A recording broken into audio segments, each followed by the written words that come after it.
All right, I have 6 o'clock on my little Chromebook, so we're gonna open up the meeting, special called meeting for February the 8th, 2021.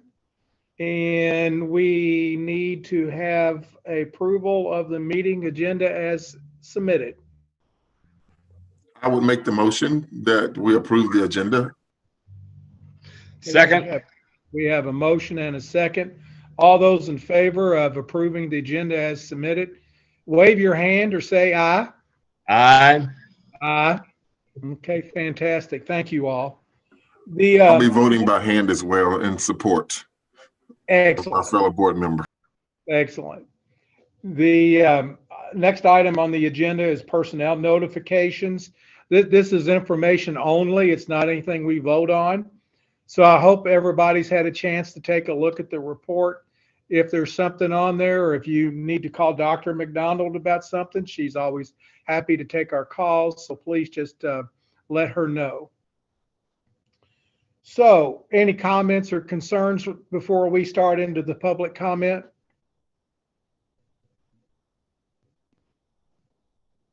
Okay. We do have 7 speakers that like to share with us their views about anywhere from football to a coach to systemic issues in the Danville schools, and also the possibility of our success in the classroom on virtual learning. So we have 5 that are in favor of football issue and 2 that are in favor of, not in favor, but speaking on some other items. So I would like to convey to all those and to the board and everyone watching, the board has not done comment virtually. This is the first time. I have talked with other board members from across the state. They have had pretty good success with it. Sometimes technology gets in the way, which sometimes people's you can't hear them or understand them or possibly not even see them. But so far, we're not having those issues. We designated 20 spots available for this evening. 7 were taken. They are 3 minutes each. Mr. Stanfield's going to be the timer. Once the speaker gets to 2.5 minutes, his hand will raise or he'll say 30 seconds. And then we'll go to the 3-minute mark. And then anything after that, I'll probably say we need to stop the conversation at this point and then move on to the next speaker. So out of respect for everyone, I'm hoping that all of our folks that are making public comment will adhere to the rules. And looking at the list, we've had several that have done public comment and definitely have abided by the rules that we had set. So I would like to ask Mr. Joey Kirk to be our first speaker, please.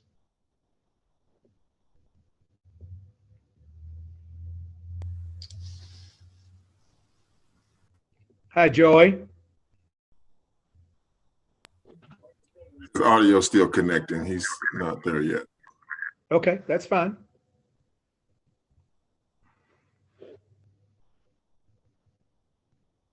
Joey, are we connected?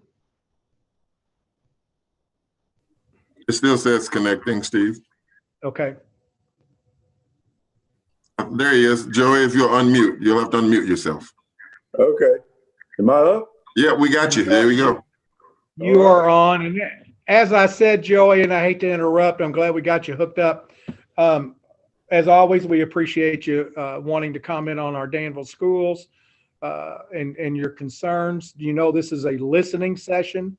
Sure. For the, we generally don't get engaged at this point, but I will have to say that what you will convey to us definitely will be listened to and taken into account for everything. So 3 minutes, and Mr. Stanfield is going to be minding the clock, and at 2 minutes and 30 seconds, he'll say 30 seconds, and then you can move on. Sounds good. All right. Okay, go right ahead.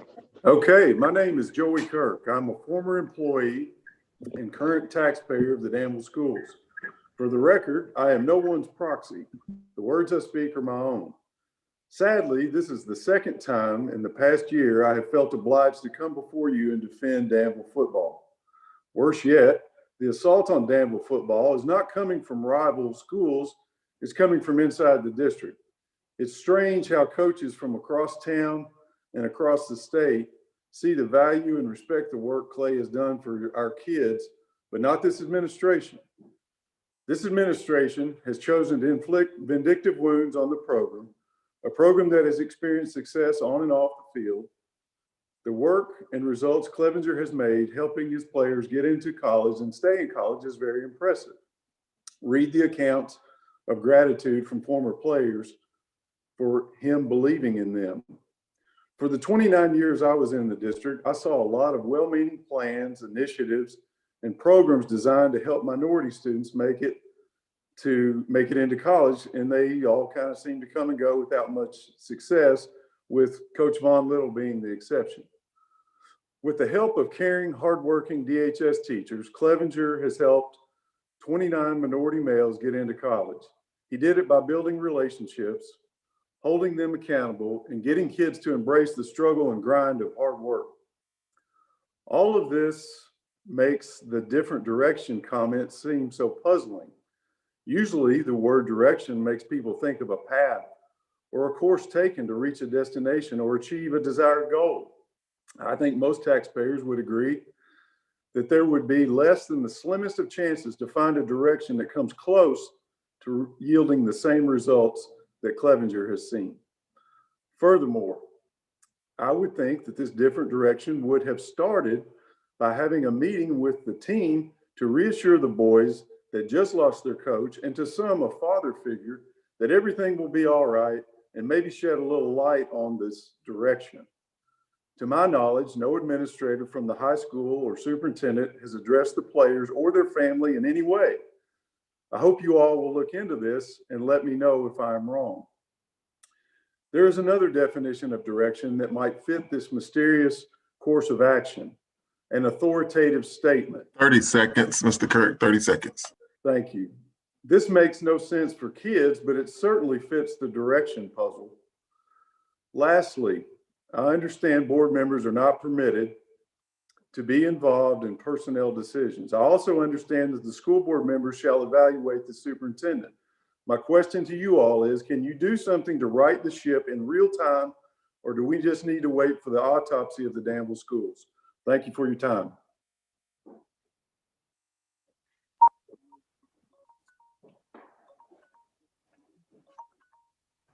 Sorry, I had to get unmuted. Joey, thank you so much for your comments.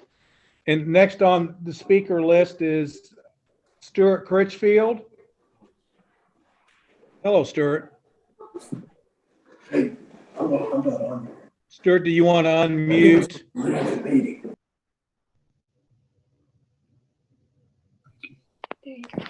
you go. All right, I'm unmuted. Okay, Stuart, it's 3 minutes. I think you've been through this drill before. Okay. We do appreciate you being here and with your comments. Mr. Stanfield is the timekeeper, and when we get to 2 minutes and 30 seconds, he'll interject quickly and tell you have 30 seconds left. Thank you. Please start speaking. We look forward to hearing from you. All right. Thank you. Thank you for the opportunity to speak. Of course, my name is Stuart Critchfield. I'm a lifetime member of the Danville High School football community. And as such, I'm here to say that firing of head football coach Clay Clevenger is the most egregious, most heartless, most ill-informed, and most incompetent action that I have ever seen the administration of the Danville school system make. There is no close second. It seems to me, in my opinion, to be one in a pattern of ill-informed, ruthless terminations that reflect poorly on the Danville school system that we all love. In short, I'd simply like to say that Coach Clevenger saved our football program, and you fired him for it. It is unconscionable to think that Tammy McDonald, Thad Elmore seek to change direction for football coach who accomplished so much. Coach Clevenger brought back a state championship. He coached the only Mr. Football in school history. He served as the only Kentucky Football Coaches Association 2-term president, the only one ever. He modernized the school's weight room and strength program. He founded the school's All-Pro Dad program and continued and expanded the Danville Youth Football program when the school system threw it away. Danville Schools has never had a football coach do so much. Never. And you fired him for it. You fired him to change direction from all that success. Apparently, the administration didn't know that Clay Clevenger is Danville football. He watched it as a kid. He dreamt it. He became it as an all-state, state champion player while we all cheered for him. And then he epitomized everything Danville football has ever been as the Admirals head football coach. Clay Clevenger is Danville football. He is beloved by his players, their families, the Danville football community. In fact, Clevenger, his family, Danville football, and the Danville football community are inexorably one. So when you fired Clay Clevenger, you fired us too. Seconds, Mr. Critchfield. You fired Bob Allen, who has given you over $250,000. You fired Wellquip and Hardee's and Ty Financial Group and Blue Man Insurance and Papa John's. You fired sponsor after sponsor after sponsor at a time when a pandemic ravaged athletic budget couldn't afford to lose any sponsors. You didn't just fire Clay Clevenger, you fired every one of us. You ripped our heart out, you betrayed our trust, you lost our faith, and many of us that have donated money or time or just showed up year after year, decade after decade, are done. Unless Clay Clevenger is restored as our head football coach. Please rehire Clay Clevenger, hold those responsible for this egregious mistake accountable, and restore the faith of the community and the students you serve. Thank you.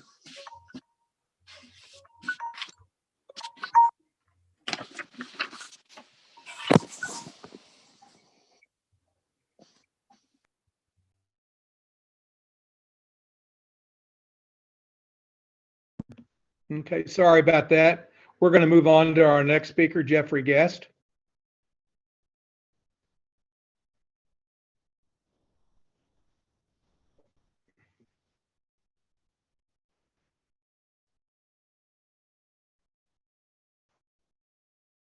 Brian, if you can hear me, is Jeffrey in the system?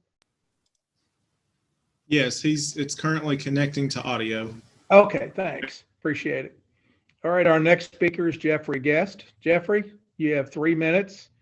Mr. Stanfield will tell you when it's 2 minutes and 30 seconds and inform you you would have 30 seconds left. So the podium is yours. You want to unmute?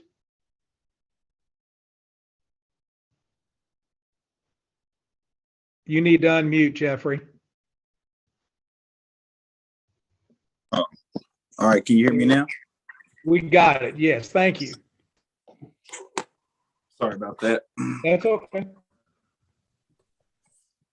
Okay. Okay, so of course, my name is Jeffrey Guest, and I'm an alumni at Danville High School. I'm also a Ghost in Blue, and also possibility of a continuing father for a future admiral himself. I mean, it all depends on your all's actions for that you all take moving forward from here, and hearing us out in the Danville community. I want to say for the past 9 to 10 years, the administration of the Danville schools guidance and decision making has been at best mediocre. And it just shows for the decision that was made a couple of weeks ago as to why we let a leader and a mentor, not only for his athletes, current athletes and past athletes, but a leader and mentor in the Danville community itself for the youth. I haven't seen anyone from that type of level of coaching step down in the youth and put his hand in it and make sure that the youth moves forward in this community. His leadership also has grown other young men, like my cousin Damian Jackson, who was a childish kid growing up and did a bunch of childish things. He grew him to be responsible, took accountability of his actions, and now that kid now is at Union College, still playing college football. And his mother's just is very proud of him, of the man that he's become today, based off of the leadership and guidance that he had throughout his 4 years of high school. He also helped lead a kid that had the mentality of giving up and quitting, into a D1 athlete, and also produced the only Mr. Football in Danville history that has ever been a part of Danville history. And his name was DeMaurier Van Cleef. These things don't happen to kids if they don't have that type of leadership or that type of person, father figure to them, guiding them, pushing them, giving them the mental strength. So in the past 7 years of his seconds, Mr. Guest. Say it again. 30 seconds. Okay. In the past 7 years, he's put 35 kids into school. 31 of those has been a minority. So while we're in the Danville community, we just want to know, what direction is this position headed in if we're not having anyone in this position that is pushing kids to be prepared for college and life after college.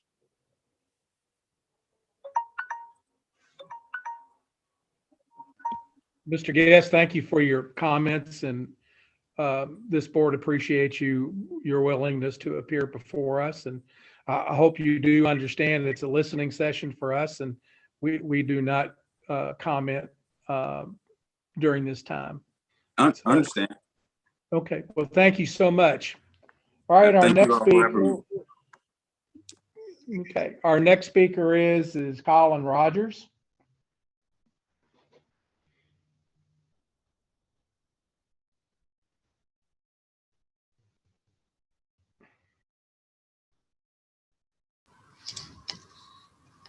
He's connecting to audio as well. Thank you.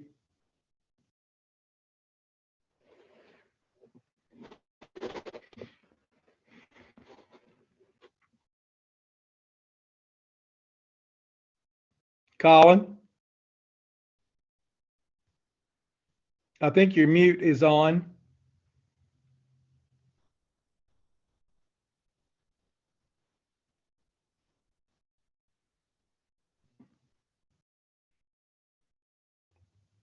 Colin, if you have a chance, your mute is on. So we need to make sure you unmute. Continuing father for a future. Okay. I'm sorry, I'm on now? Yes, sir, you are. I was looking at it. I apologize. That's okay. That's okay. So the rules of engagement are you have 3 minutes to talk to the board. And then at the 2-minute, 30-second mark, board member Stanfield will say 30 seconds, and then that'll clue you in that that's what you have left. So you can start anytime you'd like. Okay. Thank you for the opportunity. My name is Colin Rogers, class of 1994. I'd like to start by discussing the lack of accountability regarding the firing of Coach Clevenger. One of the most important lessons we gain from athletics is personal accountability. Has any administrator responsible for this decision spoken directly to the current players or their families, or given any idea of what this new direction for Danville football may be? As far as we know, the answer is no. What message are these administrators sending our kids with these actions or lack thereof? Are adults not to be held to the same standards of accountability? Come down from your ivory tower and talk directly to these students. Look them in the eyes and explain why you took away their leader and father figure for many. Tell these parents why you don't think Coach Clay Clevenger is the right person to mentor and develop their children into productive adults. Read the posts and letters about what Coach Clevenger has meant on and off the field to so many recent grads and current players. If those individual excerpts do not make it obvious to you that Coach Clevenger is the best possible person to be in this position, then I assert perhaps you are not the right individuals to be in your positions. It's no secret that there was friction between Coach Clevenger and Dr. McDonald. These are competitive people with strong wills that won't see eye to eye on every subject. However, putting personal differences aside to achieve the greater good for students should be the common goal. For Dr. McDonald, this decision was obviously personal. This is not simply conjecture. Let's look at a tangible example of the pettiness with which Dr. McDonald treated Coach Clevenger. Clay was named the weight room coordinator when he took over as the head coach at Danville. Coach Clevenger made it his mission to bring our weight room on even ground with other schools around the state, a weight room that all of our athletes, not just football players, could be excited about utilizing. Coach Clevenger also implemented a successful 6 a.m. workout program for all athletes. The position garnered the $6,500 a year stipend. Last year, Dr. McDonald decided to eliminate the stipend altogether in the name of necessary budget cuts. Just last week, after Coach Clevenger was fired, the same weight room coordinator position was posted with an annual stipend included. Can someone please explain why a new weight room coordinator would be entitled to any such stipend when the same stipend had been eliminated out of budget necessity just last year? It doesn't add up, guys. My final question to you all, if you decide to let this stand, who is going to replace Coach Clevenger? I spoke directly to a former admiral now coaching in the cutthroat college football ranks. I asked him his thoughts about the opportunity to coach the Ads. His immediate response was, man, if they fired Clay, they would fire anyone. 30 seconds. Never take that job. Good luck finding a replacement anywhere close to the caliber of human as Coach Clevenger. Board members, this is not a dictatorship. We have a system of checks and balances in place for a reason. You have the right, you have been selected by your community to be their voice. You have the right and the responsibility as board members to keep this administration in check and do what's best for the development of our students. The poor decisions from Dr. McDonald have put you in a peculiar position. For that, I am sorry. However, you have to be the ones to right our ship. Take a stand immediately. Please reinstate Coach Clevenger today and relieve those administrators of their duties for putting their personal agendas over the positive development of our children. This is your time to do what's right for our beloved Danville school system and the children it serves. Thank you. I myself need to unmute. Colin, thank you for speaking to the board. Your comments are taken seriously, so we do appreciate it. Thank you. Next on our list is Nora Currens, who wants to let us know about systemic issues in the Danville schools.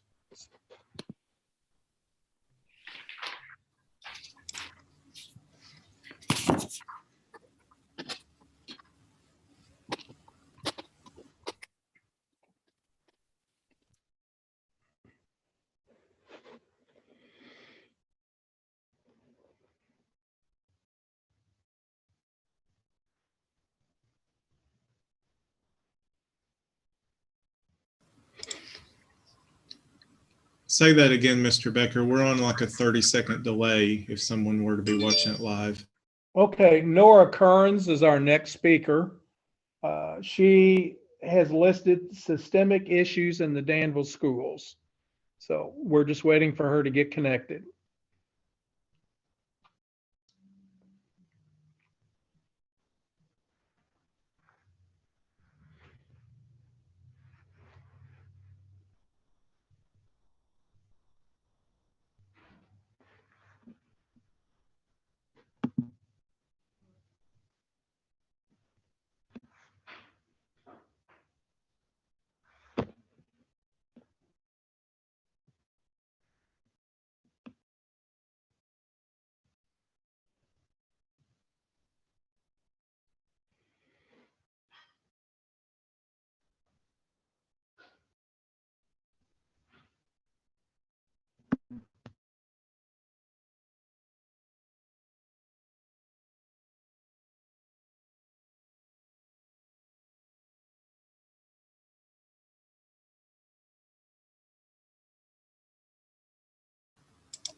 It looks like she's connected.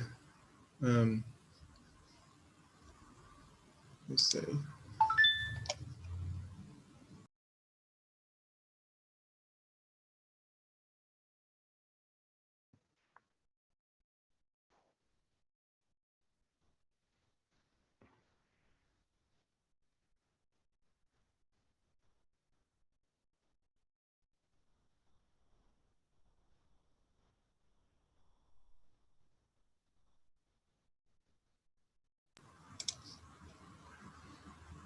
Okay, Mr. Gover, I noticed that her mute is off. It's just we don't have video, which we don't have to have. So,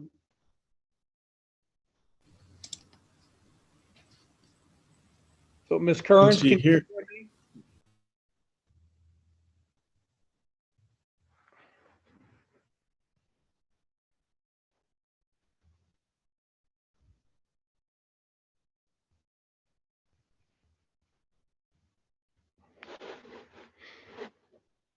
Nori, can you hear me? This is Steve Becker.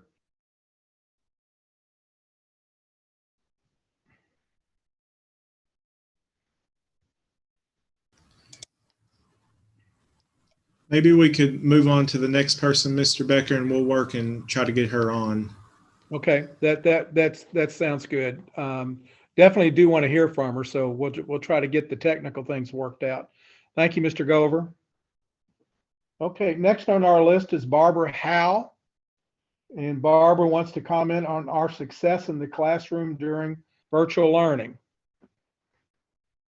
Barbara, I think your mute is on.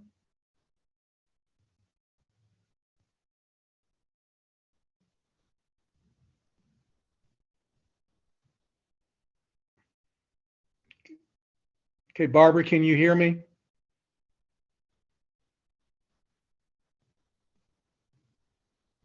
Okay.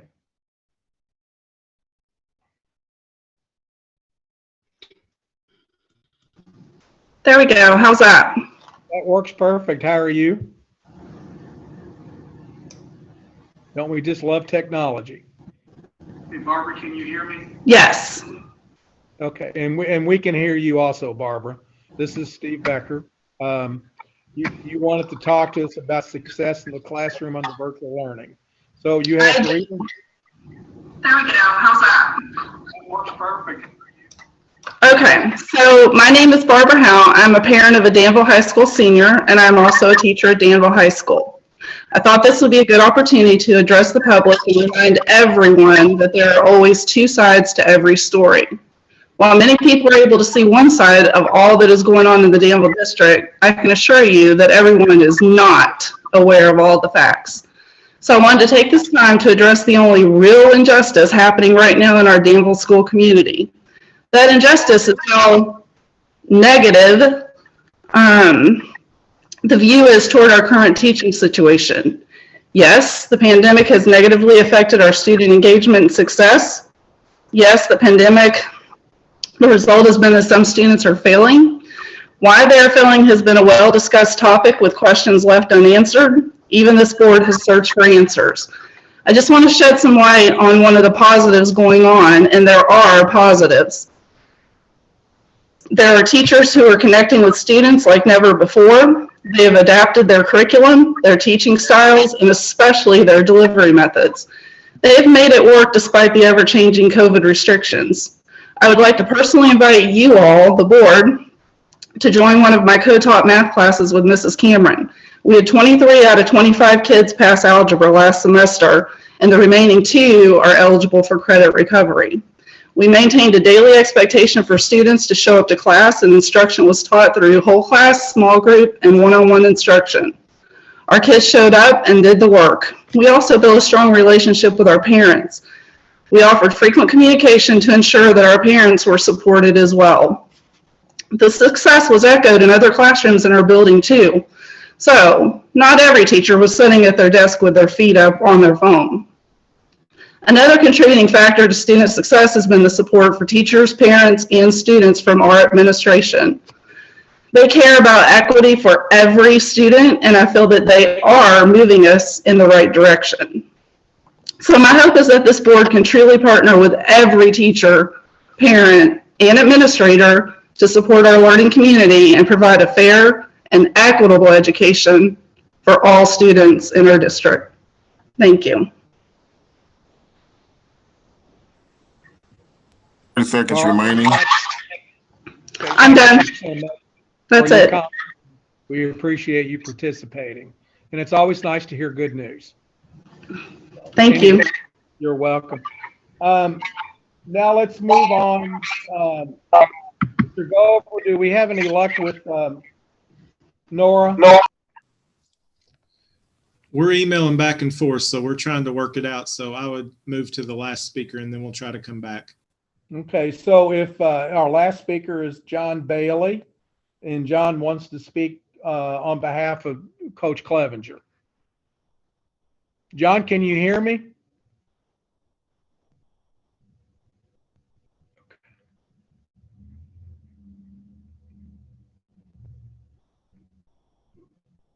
Okay, Brian, are we connected with John?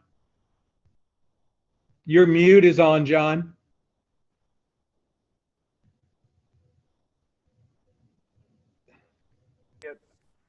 I think I did it. Can you hear me? Yes, we got it. Actually, the mute's the killer. I'll tell you, it always gets in the way. Right. But John, we appreciate you being here, speaking before the board. I know you're speaking on behalf of Coach Clevenger. So we have 3 minutes allotted.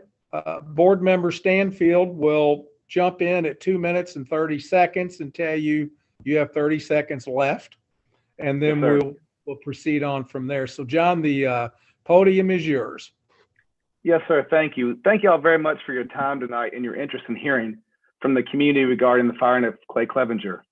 As you mentioned, my name is John Bailey, and I was born and raised in Danville.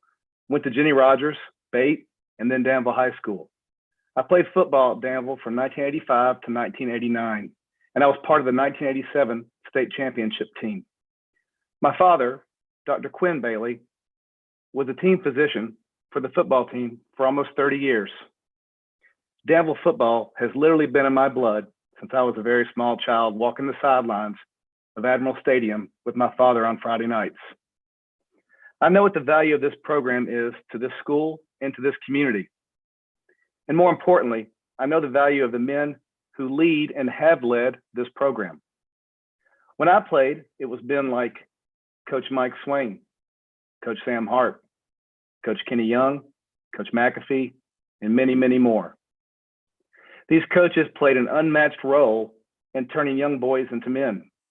I know this to be true because I was one of them, and because I saw it in so many of my friends and teammates.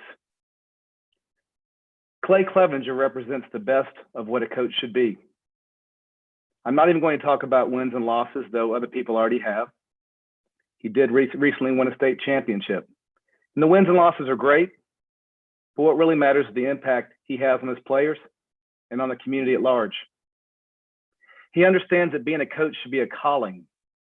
You should measure your success by how well you're equipping your young men to take on the world. Teaching them character, respect, and toughness is more important than teaching them how to block, tackle, or run. This is who Clay is and what he brings to this job. I can't imagine someone better suited to lead the young men of our community. Esteemed members of the school board, the city elected you into your positions because they trusted you to look out for the best interests of the young men and women of this community. You have a unique and special opportunity to stand up for these students and make sure a man like Clay Clevenger is allowed to continue mentoring them. He was born and raised here and chose to return here because he loves this city and he loves this school. He could have literally coached anywhere he wanted, but this is where he chose to be. 30 seconds, Mr. Bailey. Yes, sir. He is a man of high character, compassion, and integrity. He's everything you want in a leader of men. I'm also speaking on behalf of my late father. As I noted earlier, he spent his entire career practicing medicine in Danville and taking care of players on this football team. He knew how important this coaching job was, and he knew what it meant to the city. And I can promise you, if he were alive today, he'd be sitting in front of you speaking on Clay's behalf. And he'd probably be doing it more eloquently and vehemently than I am. I thank you all for your time. I thank you all for your consideration in all of this, and I appreciate you tonight. John, we all appreciate you being here and speaking with the board. It obviously is a tough situation for everybody, and being a part of the solution is the ultimate way to go. And we'll just have to see where things land. So greatly appreciate your being with us. I appreciate all of y'all. Thank you very much. You're welcome. Mr. Gover, what about Nora? We're still working. Would you mind moving on with the agenda? And then if I can get her, we can pause in between agenda items. Is that okay? Or do we need to change the agenda, or can we do that? Well, I'm going to put that with Mr. Pennington. Usually when we have a special call meeting where there's not a lot of options on changing the agenda order, but Mr. Pennington, what do you think? I think it'll be fine to do that. That's not adding anything as a discussion item that's not on the agenda. It's just adjusting the schedule. So I think that's fine. Okay, I appreciate that. Mr. Gover, you can also tell Nora too that we're going to have an opportunity at the 16th meeting that we will take public comment from those who have not already commented. So if that's an option that she would like to exercise, just even if you need to interrupt or send me a text or whatever, just let me know if that's an option that might appeal to her. Okay. All right, let's move on to, we have the nutrition report. And I take it that's Mrs. Taylor, is that correct? Okay.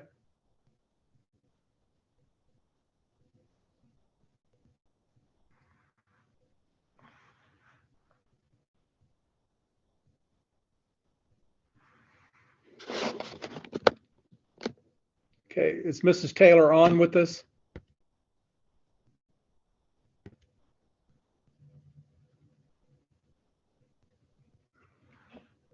Her mute is on and it looks like her video's not on.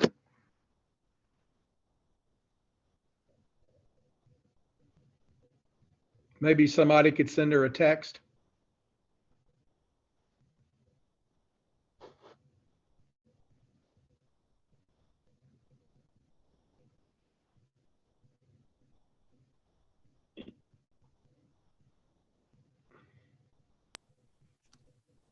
Hello, can you hear me? Is that Patty, Mrs. Taylor? Yes, it is. Okay, we do hear you. We don't see you, but that's okay. Well, that might be for the best for everybody. Well, if you'd like to go ahead and inform us about I know this is an annual report, is that correct? Yes, it is. This is required by the National School Lunch Program for us to present this every year. What you're actually looking at is for 2019, 2020. It's more of a reflective and a tool that we can build off of every year. Okay. So of course this year's is looking different because of what happened to us, of course, beginning mid-March. But this is, when you look at especially when you look at the second page of it, and you're looking down here under federal reimbursement and the amount of lunches and breakfasts that were served, our total reimbursement looks a little bit different. And that is adding, the state allowed us to go to the summer feeding program pattern which is a lot more flexible. And the guidelines were eased up a little bit on us and allowed us to send multiple meals home like we're doing now. So beginning mid-March, we implemented that. It's looked different according to where we were on with the pandemic and what our rate was. So it's looked different as the year has went on. But this is reflective for what we did through June 30th.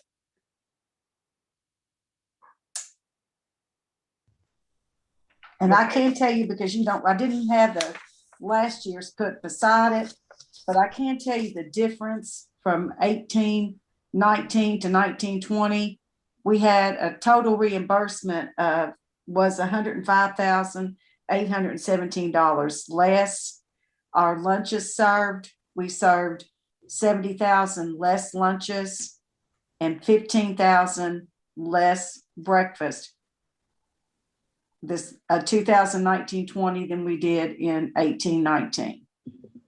So, I mean, of course, that's not, you can't feed as many kids when they're just pulling up and taking meals and delivering, but we've done our best, and we're currently reaching about even before the hybrid, we reached around, we started about 25% and we got up to about 37, 38% of the students that we were reaching with delivery and with pickup. Well, I think it's remarkable what you all are doing now with the challenges. And of course, it's different from last year. You know, we always would love for you to be able to reach more, but we also have to live in the reality of what our reality is now. Do any of the board members have any questions or comments that they want to make? I do not at this time. Okay. I would also want everyone to know that there is the healthier generation that is mentioned in there that we talked about. Anybody can log onto that and become a member and kind of see what your schools are doing. And that is the healthiergeneration.org. Okay. You can, and if you type in the Alliance for Healthier Generation, it will prompt you for that. So that's just a place, if anybody ever wants to hop on, they can kind of see the progress and what we're doing. Okay, well, that's tremendous. I do, from me, you know, food service has always been something close to my heart since I sort of was in the business for 30 some odd years. And the work you guys do, along with everybody else, it's just a tremendous compliment to our Danville schools on how dedicated you all are to making sure our kids are getting fed. So I want to thank you very much for that. So do any other board members have any other comments that they want to make at this time?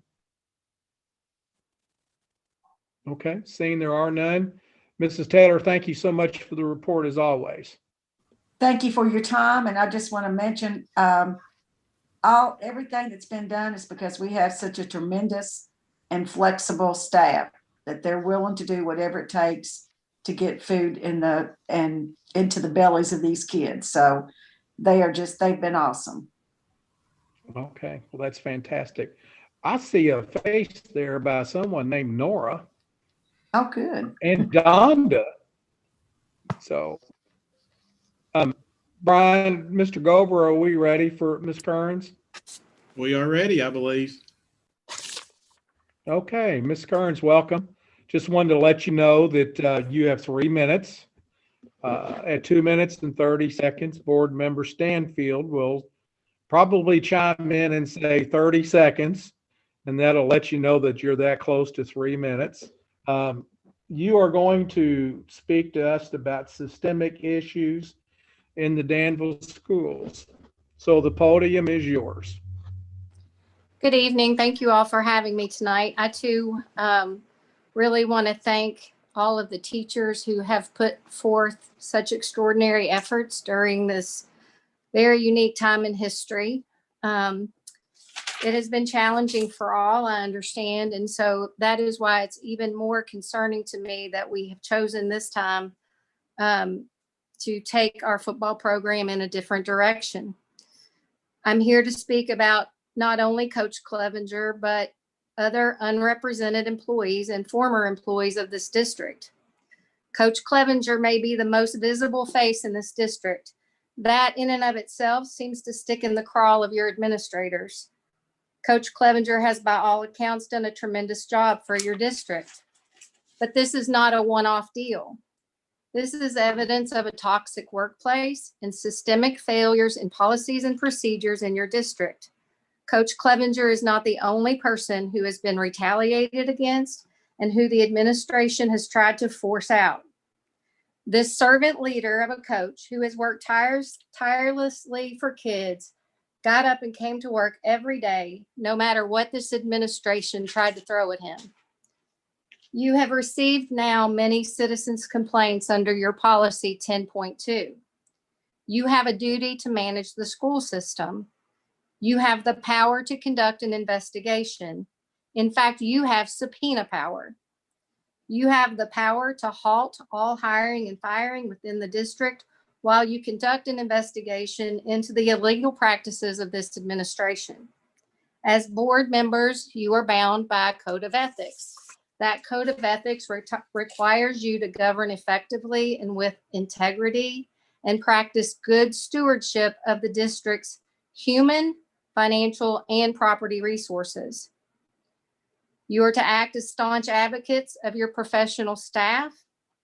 You are to help your constituents understand the importance of broad community support and involvement in the public schools, especially by encouraging citizen participation in board meeting, and in turn serve their constituents by helping ensure accountability of the schools to the community. We thank you very much for this opportunity to speak with you tonight. That is a part of your duty to listen, but you also have a duty to lead. 30 seconds, Ms. Kearns. As board members, we ask you to not sit on your hands while these administrators burn down Admiral Stadium in the Danville School District. We are asking you to take some affirmative action and look into what is going on into your school system and manage it effectively as you are bound to do. Thank you. Thank you, Ms. Kearns. I'm glad we got the technical things worked out and you were able to speak to us. So as I have informed others, we do have a meeting next week on the 16th. There'll be an opportunity for others that to make comment. I have to be honest with everyone. I'm not sure whether we're going to do virtual or whether we're going to do in person.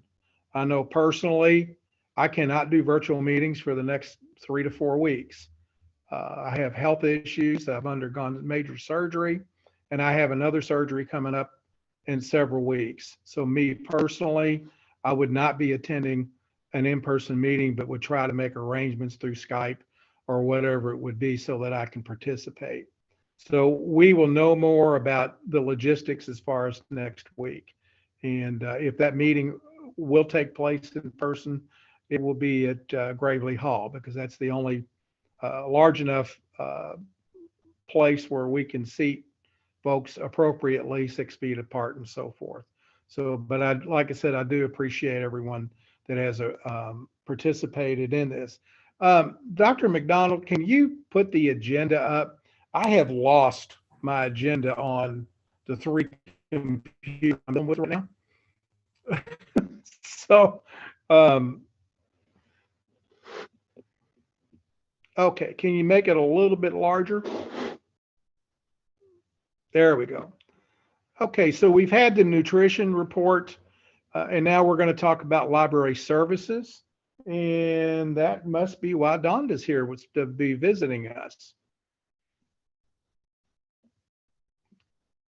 So Donda, the floor is yours. Thank you. I was trying to unmute.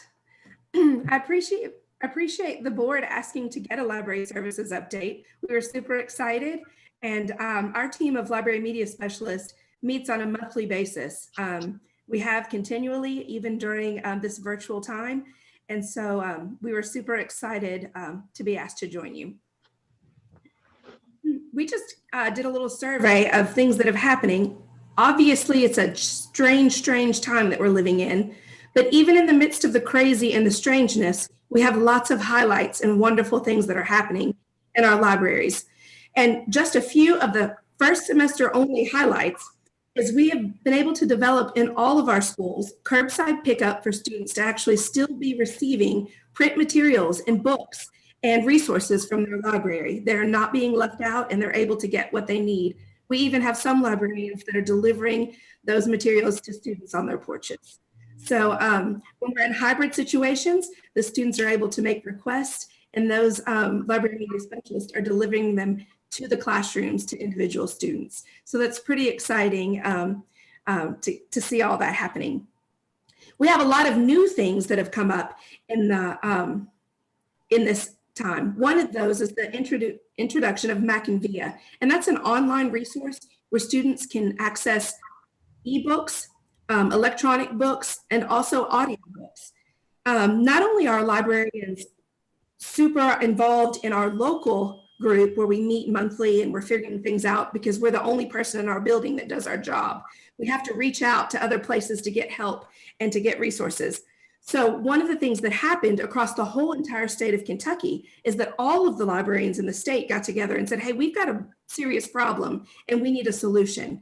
And one of those solutions was we came up with the Kentucky collection that Mac and Via has worked with us to do. So we had librarians all over the state. They came together and they selected books that if any school or any library that chose to participate would have access to those materials. So we were fortunate to be able to be a part of that, and it's very exciting. And there's materials for pre-K all the way through high school. Our high school librarian, if you'll see, these are hot links, and we're happy to share with you this presentation with you later if you'd like, but she has developed in her library classroom, every day of the week, there's a different theme, and she's promoting materials that are online or print that students can check out. And she also follows things that are going on in the world and new materials. Every Friday, she brings new books to students and does an excerpt from the first chapter of those books. It's very fun. I pop in at least once a week to see what's going on myself. At the kindergarten, typically when we're in person in the regular world, kindergarten doesn't start checking out books until second semester, because that's how long it takes them to figure out how libraries work, to figure out how to take care of materials, to how to pick out things for themselves. So it's a process. But in this strange world, when we can't see our kids every single day, we were able to accelerate some things, and Ms. Hopkins at Hogsett was able to come up with a plan where she's got this new system where kindergarten students have already started checking out books. And she's got this selection of paperback books, and she has them divided up, all different sorts, 3 in a bag, and they're able to start checking things out immediately. And as soon as they bring those back, they get 3 more. So it's new, it's exciting, and we're always trying to figure out how to make things work. Tolliver's come up with virtual badges for accelerated reader, because that was a big deal for those students to get their accelerated reader points and to be acknowledged for those. So she's come up with a way to still give that accountability for students, and so they can get that success and feel excited about it. Those are just a few of the highlights.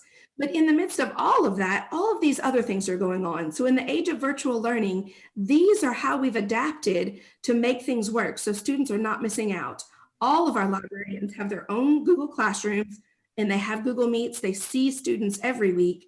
And at the lower levels, they have Seesaw, where they have the same platform where they meet with their students. Destiny Title Peek, there's a little sneak peek of that in the bottom corner. Destiny is our library services platform, and that's where we check out books, materials, etc. We keep up with all of our inventory. Well, we were able to add a resource this year called Title Peek, where students can actually see the covers of the books and read the table of contents and even parts of the first chapter. So when they can't come into the space on a regular basis, they can go online and do more searching and see visually what the books are that they're looking at instead of just a title and a name. It's so much better, even for our big kids, but especially for our little ones, to be able to help choose books. And they can put those holds through the computer themselves, and then their librarians deliver the books to them. It's pretty awesome. The high school libraries also started a writing lab for students. They can come in before or after school, and then they can also make appointments during the day on their hybrid days where they can work one-on-one with Ms. Eason for writing assistance, which is super helpful for them as well as with the English department. And as you can imagine, it has been a culminating activity that our library media specialists spend the majority of their day in and day out with students and parents and teachers, if we're honest, with Chromebooks and device assistants with the virtual world. So that's come in handy for their resources to be able to help. Continuing, a lot of the lessons and stories they've been doing in their Google Classroom include technology skills, which are helpful for students in the rest of their day in their other classrooms. They're focusing on digital storytelling, hour of code, lots of really important things, and online platforms in all forms, so that our library media specialists are not only helping during library time, but also other classrooms, because that information spills over into the other subjects. Again, lots of online opportunities. Mac and Via is one that we're subscribing to, but Epic and Tumble Books are 2 other platforms that we're using that are free resources. Tumble Books for the little ones, and Epic is all grades. Another big responsibility is our librarians are continually helping to curate online resources for staff. And they've always done that, but now it's even more important. Virtual book talks on their classrooms where they're connecting with students. And this fall, they've had online book fairs instead of in person. So we're hoping to be able to alleviate that in the spring, but we'll see. Moving forward, library media centers have always been and always will be the hub for print and technology resources. It's never been one or the other, but as the world ebbs and flows, one will be more important or be more helpful in times than others. And right now we're focusing on the technology, but the print is still extremely important, as we know from how the librarians are able to serve their students and still make those deliveries so students can have things in their hands to use. Our librarians are master problem solvers and they're multitaskers. So while this has been a difficult time, they're handling it amazingly well. And many of these initiatives that have come about by necessity will inevitably continue, I'm sure, in the future. We've learned a lot, and a lot of these things are good. While it's not been a good time, we've learned good things, and we can move forward with those. And as I've already said, our library media specialists are extremely involved in our district PLCs, and they're extremely involved at the state level too. So when I was polling them and getting some information, there was a couple of quotes from our library media specialists that I wanted to share with you because to me they're so important. The Tolliver Library is still thriving. It's taking more effort, but students are getting their hands on the books. My goal is for students to find a book they love and to enjoy walking into my big, beautiful space. I cannot wait until we are able to pack the students in our libraries again. And that's from Sarah Bowman at Tolliver. And from Ms. Eason, our high school librarian, teaching students how to find accurate and reliable sources is more important than ever, and there are no truer words spoken. So it's vital that school librarians are here to promote reading and literacy and to collaborate with teachers to strengthen students' ability to succeed, not only in school, but as informed citizens. And this is so, so important. Books serve as windows and mirrors. So it is essential that our libraries work to develop collections that allow students to see themselves. And that's something they focus on and want to continue to improve on. And many of you know our library media specialist, but maybe some of our new board members know the names, but not the faces. So I wanted to put those out there for you. Norma Hopkins is at Hogsett. Sarah Bowman is at Tolliver. Lynn Yell is at Bate, and Laura is at Danville High School. So this is our dream team, and we are so, so very fortunate to have them with us. So thanks for letting me share. And does anyone have any questions? Does anybody want to make a comment? Keep up the good work and stay innovative, because in times like this, your innovations and your thinking out of the box helps the students and helps yourselves too. So we appreciate what you're doing and keep it up. Thank you, Mr. Ball. Anybody else? Don, I would like to express, I'm sorry, Paige, your mute's on anyways, Paige. I would like to express to you and the staff, all the librarians, you know, Danville's a unique district. Our teachers work hard. They put our students first. I feel like that we've been here almost 31 years. All three of my children attended school all the way through. They've all gotten great educations, and I'm always thrilled when they always tell me, well, it was because of so-and-so at the high school or so-and-so at the elementary school. And it really does make a difference. And so kudos to your folks, to everyone involved in the Danville schools, everyone involved in the Danville schools. We can't do it without all of you. And I know times are rough. Or can be that way, just trying to get the classroom to work today. So, but greatly appreciate all your efforts, Donda, for sure. Thank you. Anybody else? Yes, I'm unmuted now. May I speak? Oh, you may. Hi, Paige. I just wanted to say how good it feels to see all the efforts that are being made to get books in the hands of children at this particular time. So maybe it's pulling them away from television a little bit. I should have said something to Ms. Taylor about how good it always feels to see that they're out in the community feeding. So between feeding stomachs and feeding heads, it feels like less of a loss for our students when those things are going on. Thank you. I couldn't agree more. Thank you. Please also, Donda, hi. Hi. Please share with those ladies that we do appreciate, their hard work and what they are doing. I know Ms. Stevens knows as well, but we know that they do so much more than hand out books and or checking in and checking out. It's just to make the system work. I do know the behind the scene things that it takes to make what you guys are doing work. So kudos, and please let them know that the board sent them their pat on the back. I will absolutely. They will be thrilled to hear that. Thank you very much. Well, we appreciate you being here and sharing with us, and always learn something new, which is fantastic. So I'm so old, but I can still learn.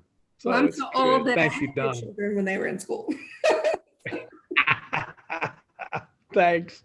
All right. See you. Thank you.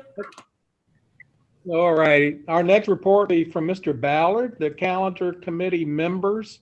Mr. Ballard?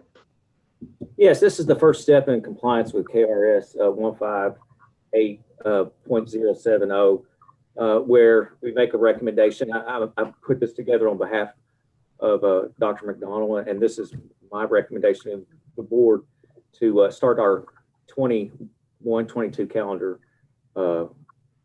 work and make a recommendation for the board for next year.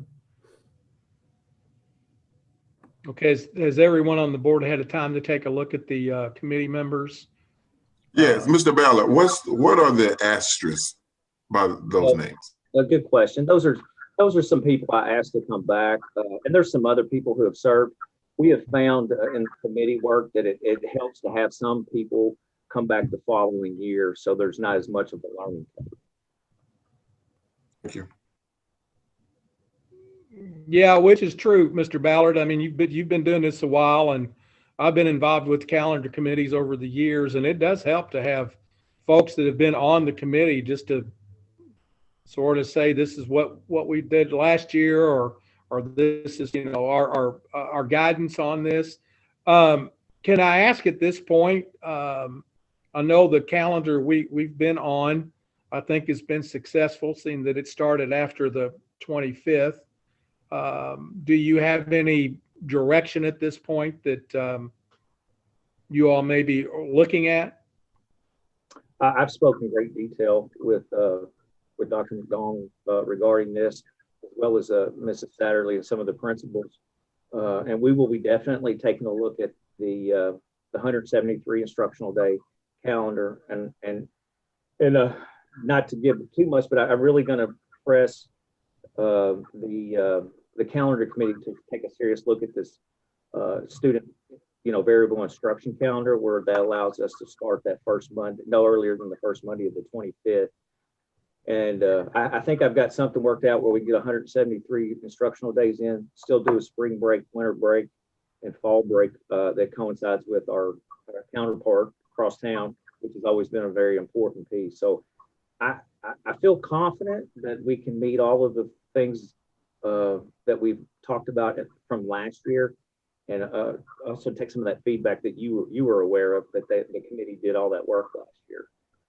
And hopefully we've got two calendars right now to look at, and I'm sure we'll have some tweaking, and of course you all will take a look at it. But I'm hoping it's not 31 versions like I did this past year as well. Mr. Ballard, do you have any anticipation on when maybe we, as a board, will be able to look at the calendars? I'm hoping to have it for you all, depending on how the committee goes. I've already sent them a preliminary, providing you all adopt this committee for them to already start looking at, so that we can meet later this week. And I'd like to be able to propose something by the 25th of this month. Okay, and you do know we're going to have a meeting on the 25th. Correct. So I would like to have something to you all hopefully by the 19th.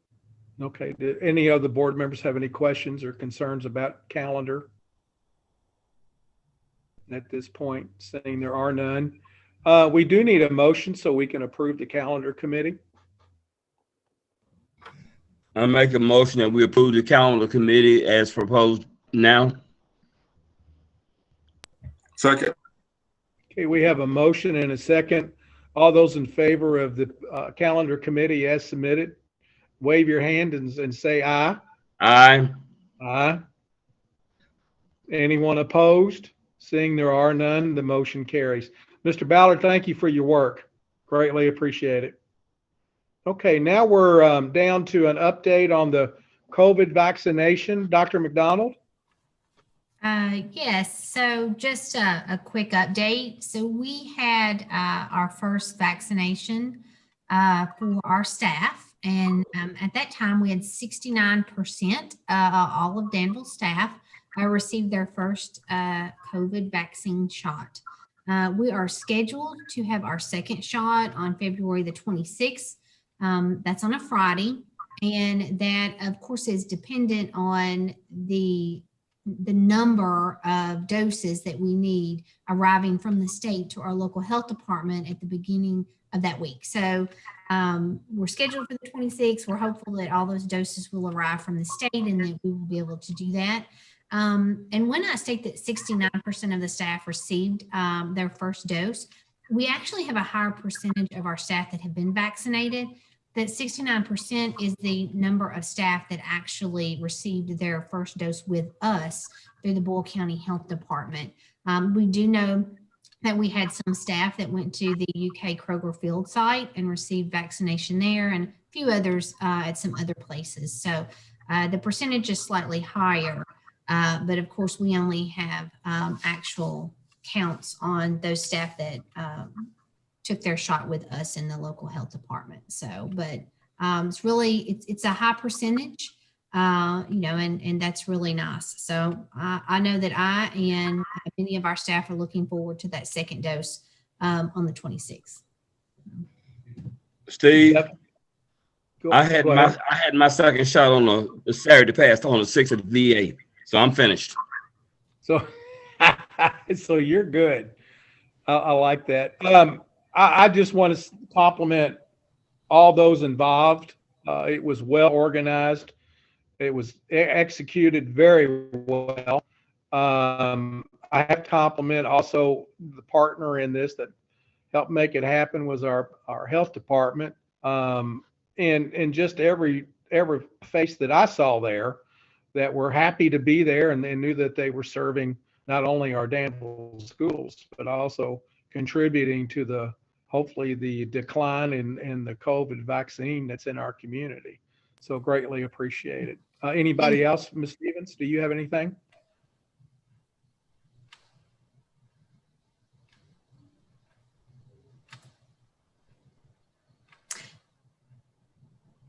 So Steve, I do want to add that, you know, you did thank our health department for that day that they did bring that vaccine to our staff, but they've been just an amazing partner through the entire pandemic from the beginning in March when this started and we went to schools for the first time all the way through.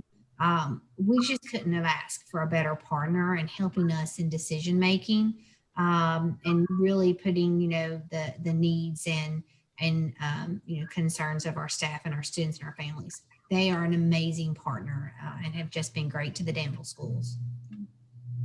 Well, and that's good to hear. And I'll be talking with Mr. Blevins probably later this week about some things, and I definitely will convey to him again on just what a fantastic job they have done for us and also this community. Everybody gets criticized for things, and things are not always perfect, but when they come through like they have, it's a fantastic arrangement. So I know the next time will even be smoother than the first. But all those involved, all the smiling faces that I saw there, it was well done, absolutely well done. So thank you all very much. If we don't have any more comments concerning the vaccination, let's move on to staffing formulas. So is this Mrs. Osborne?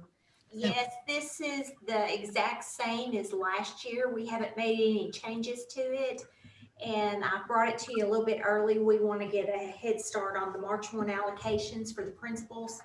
So, like I said, it's exactly the same as last year. And if anybody's got any questions, just let me know. So anybody from the board, have y'all had a chance to take a look at this? I guess, Mr. Stanfield, I'd love to hear from you. I know you're very aware of what this is all about with your schools. I like this. If it ain't broke, don't fix it.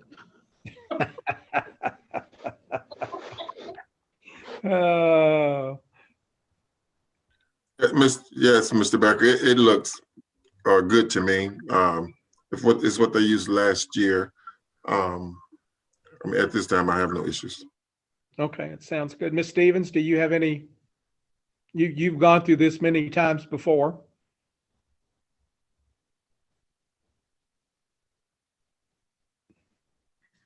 I can't access the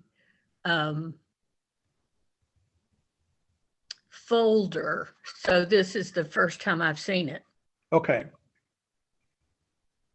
And like Mrs. Osborne said, Paige, it's what we've used really for several years. I guess the only thing I want to make sure we clarify that this is kind of a starting document. Is that not correct? Because it seems like we always sort of make some adjustments as the year goes on. Right. This kind of gives us a shell of what to give to the principals and the SBDM councils. You know, we talk about cap size. You'll see that under base teachers. Some additional positions we usually give them based on, you know, certain needs that we know they're going to have every year. We also list our classified staff, which is what we call Section 5. You'll see, you know, most schools need a secretary. Danville High School gets a bookkeeper. We put on there how many kindergarten aides are required for however many kindergarten students we may have. And then, of course, our custodians is based on the square footage in all the buildings.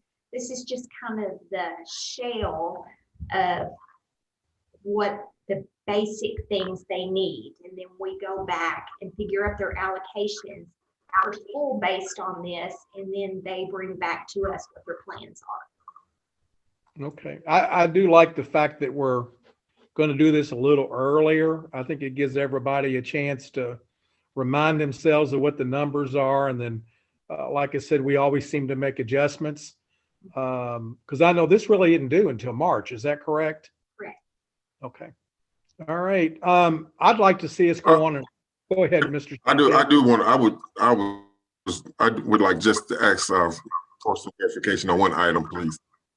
Okay. Just because under the classified section, the clerical assistants, it's 7, 14, and then BATE is 8 and DHS is 9.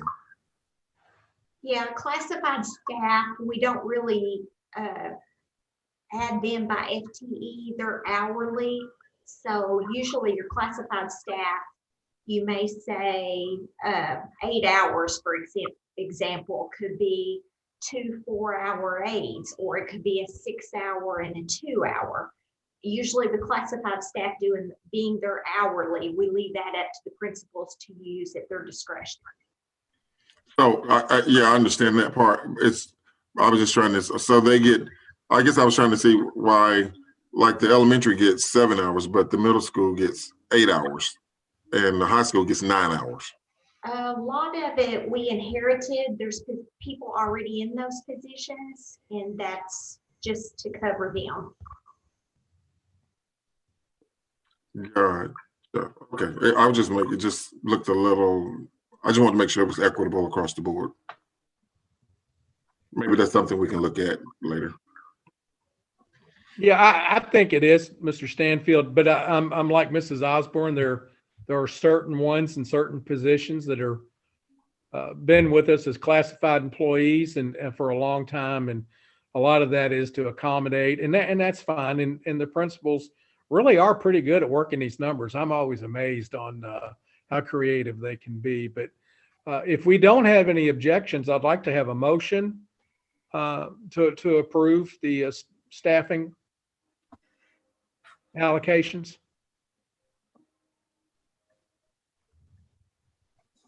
I'll make the motion. We approve. Okay, we need a second, please. Second. Okay, we have a motion and a second to approve the staffing allegations as submitted. All those in favor, wave their hand and say aye. Aye. Aye. All those opposed? Okay, motion carries. Thank you all very much. Mrs. Osborne, thank you so much. Thank you. All right, now we are to the consent agenda, which we really don't need to vote on. This is what will appear on next week's meeting, and there's always seems to be, there might be some additions that'll come up. And of course, that'll be given to us in plenty of time. Speaking on this, like I said, we'll make a decision on whether next week's meeting will be totally virtual or in person, and we'll get all those logistics worked out. We will have another public comment. Mr. Gover, I'm hoping I can get with you later this week to see how things went for you as far as logistics and getting things set up. And then Yeah, that's fine. If there's anything we need to do to improve, we may have more people next time. So, but anyways, that's where we'll go. So we do need a motion to adjourn. Make the motion that we adjourn. Okay, we have a motion and a second. All those in favor of the motion say aye. Aye. All those opposed, don't ever say it. Motion carries. Thank you all. It was a great meeting. Thank you, Dr. Thank you, guys. Thank you, everybody. Thank you.